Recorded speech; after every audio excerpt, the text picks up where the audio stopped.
To suggest that Professor Kebbel, instead of just going ahead with a blackboard, boring post, typing out my crash course on iPhone videography, I figured I'd just do it as a video. So the first step I'll start with is understanding your iPhone and what its capabilities are. This right here is an iPhone 4. It features a 720p backside camera as well as a VGA front side camera. The iPhone 4S upgraded to a 1080 camera with a VGA front camera still, so there's still a lower resolution, somewhat computer quality, somewhat near standard def on those cameras. And then this video right now is actually being shot on an iPhone 5. So the full-time camera is 1080p, and the front FaceTime camera is actually still a high-def 720p. So those are the different limitations of the iPhone cameras. 1080 for the iPhone 4S and 5, front-facing 720 for the iPhone 5, VGA front-facing for the other iPhone 4s. We'll move on to the next step here for our iPhone crash course.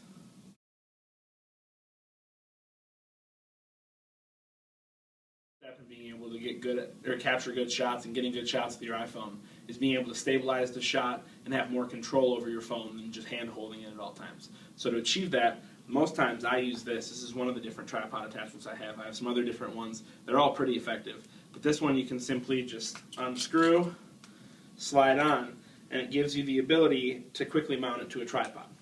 So you can screw it in, you have a tripod. All tripods have the smaller thread usually, unless they're the big broadcast ones. But with most ones, you have the smaller thread. You can quickly and easily stabilize the shot. Now the other options you have are obviously all the more professional, more expensive Steadicams and those kind of things. But you also have things like this quick shoe attachment where you can attach it here and you can hold it with it on the side. Or here's one of my personal favorites. It's just a simple, they call it a pistol grip, and you just simply attach it. I was putting it on the wrong way. You simply attach it, and it just creates a simple base. And once it's on,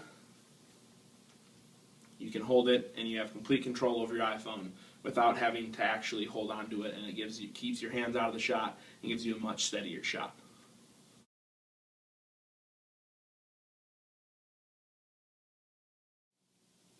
The next step is figuring out the audio portion of it, because as you know, you don't have a good video without good audio. So the thing that makes audio possible with iPhones, and the thing that's the most crucial part of the step, is having something that'll ground out your headphone jack into a microphone input. So that's what this is. It's available. I'll send the link along with this. You can get it online. You just plug it into the headphone jack of your iPhone, and then it becomes a microphone line in.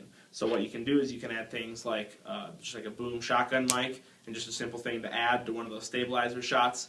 Or you can do something more like a lapel microphone, just a long cord, plug it into one end and do that. Or you can even upgrade and go to something that's a wireless kit. So like I have a wireless kit, so I can just plug it into one end. All of it uses a 3.5mm headphone jack out for microphone input. If you want to do something a little more production standard, there's a different input that grounds the headphone jack from the iPhone into a microphone input, but it's an XLR microphone input. So what you can do is you can take a little phantom power unit like this, and you can plug it in as the microphone output and use a more traditional broadcast microphone.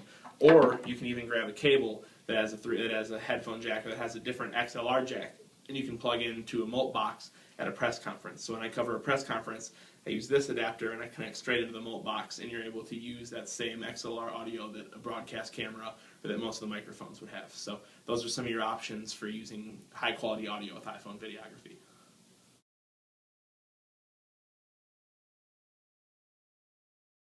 For this one, I'm going to hand hold it so you can get a different viewpoint of kind of all this, and I can bring it up close and personal on this rig. But this one is what happens if the person's far away, or if you need to shoot someone in the distance. So this was actually what the original question was about, was my iPhone zoom lens. So here you get to see it in action. So I'll go to where I'm just holding this in front of me now. But as you can see, here's the rig I have set up.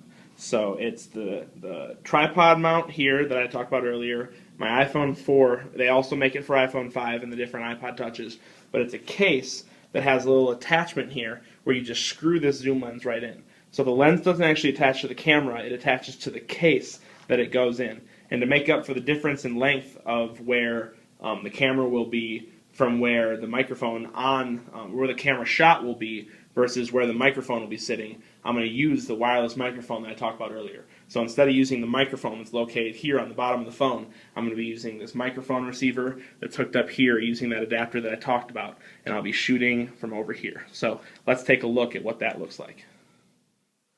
So here I am roving reporter style, probably about 15 feet away from the rig right now, but I have my little microphone here that I'm hand holding that's attached to the wireless rig, and as you can see, the video quality still remains pretty similar.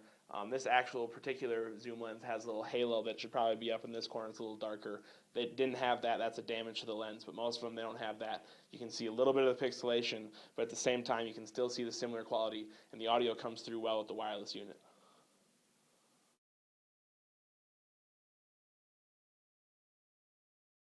Rig figured out, the audio figured out, the ability to shoot close and far. The next step is being able to put your video out to places. So then it becomes apps and how you can get your content out live. One of the apps I use is called Telly, which was formerly TwitVid, and there are other ones that you can share things directly to Facebook and all those kind of things. But what I'm going to show you is an app that I use, and it's Ustream. And it's a simple interface. You just open it up, as you might be able to see from there. But you just open it up. I can push one simple button in the top corner, and it gives me an option to go live. And once I push go live, I can then record. And what I'm going to do is I'm going to start recording it over here, or I'm going to start playing it over here, what I'm recording, and then I'll show you exactly what I'm talking about. So I'm now recording. It's come up as live on the computer. I'll push play, and I'll turn this around so you can see. I'm going to set this down for a second. So it's working over here, and I'm going to go to the full screen mode. So as I turn this around, you'll be able to see. And what we're going to do is I'm going to come up close and personal, and I'm going to show you, and it's on a little bit of a delay, but I'm going to show you exactly what rig I'm using to shoot this with. So as I walk over, I can show you that I'm using my other iPhone rig, and I'm just balancing it directly on there because I don't have my other tripod here right now. So I'm using the microphone here, the shotgun microphone I talked about, the pistol grip. I have a mobile unit that I can carry around, and that, as you can see, will change. So I can report from anywhere on anything with different microphone options, and I can live stream it straight to a computer.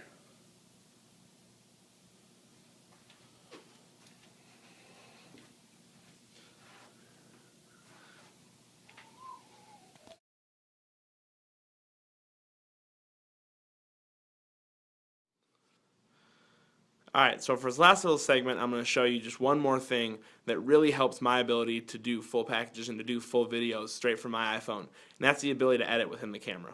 So as you can see here, I'll scroll over and I'll select my iMovie option straight from my main screen. Then I can go into landscape mode. What iMovie does is it gives you the ability to open projects, and it gives you the ability, although it's not non-linear, it's technically linear video editing, you're able to scroll through, you can go to different cut points, you can add in different videos, you can add in different bottom slides here, like this one, that I can double click on and edit if I, I can click on a different option and go and edit it. But as you can see, I've put lower thirds on it. You can click on here and you can change transitions, and you can just double click on the transition and it'll say what kind of transition do you want. I'm going to go back to selecting none. But as you can see, and sorry if it's slipping out here a little bit, as you can see, it gives you plenty of options. You can record audio, so it'll tell you to start recording your audio. That'll go back away. Sorry. You can come in here and you can do different things with adding media in. So you can add in different pictures, you can add in different things. So as you can see, there are plenty of different simple options that still give you the ability to produce full packages. So to end this segment, I'll leave you with a full package from a women's gymnastics practice that I shot, edited, and produced all straight from my iPhone.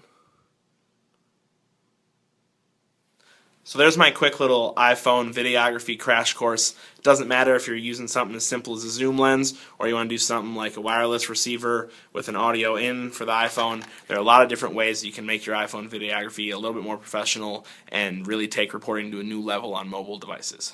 Thanks for watching. Boom! Daga, daga, daga.